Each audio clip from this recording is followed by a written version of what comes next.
നമ്മുടെ ശരീരത്തിന് ഏറ്റവും അത്യന്താപേക്ഷിതമായിട്ടുള്ള ഒരു പ്രധാന ഘടകമാണല്ലോ പോഷകമായിട്ടുള്ള ഭക്ഷണപദാർത്ഥം, പോഷകമായിട്ടുള്ള ആഹാരം.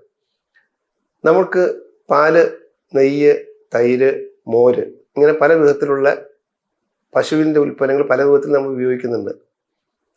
അതിൽ തൈര് നമുക്ക് എല്ലാവർക്കും ഉപയോഗിക്കാൻ സാധിക്കില്ല. കാരണം ഗ്ലൂക്കോസിൻ്റെ അംശം കൂടുതലാണ്. തൈര് ഉപയോഗിക്കാൻ പറ്റുന്നവരുണ്ട്, എല്ലാവർക്കും എന്നല്ല. ചിലർക്കെങ്കിലും തൈര് ഉപയോഗിക്കാൻ പാടില്ലാത്തവരുണ്ട്. കാച്ചിയ മോര് ധാരാളം ഉപയോഗിക്കാം, ഒരു അപകടവുമില്ല. പച്ചമോരാണ് ഏറ്റവും പ്രാധാന്യം.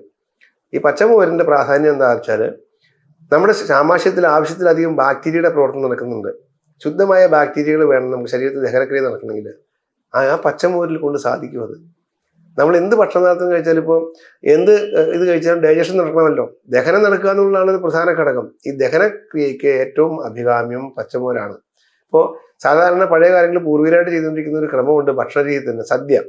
സദ്യക്ക് രസവും മോരും വളരെയധികം പ്രാധാന്യമുള്ളതാണ്.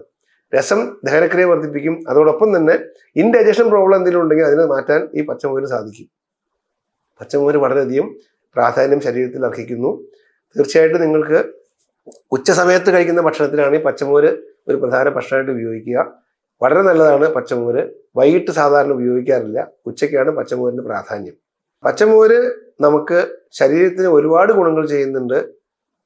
പച്ചമോര് ഒരു ശീലമാക്കൂ. എപ്പോഴും നിങ്ങൾക്ക് ശരീരത്തെ സംരക്ഷിക്കാൻ സാധിക്കും.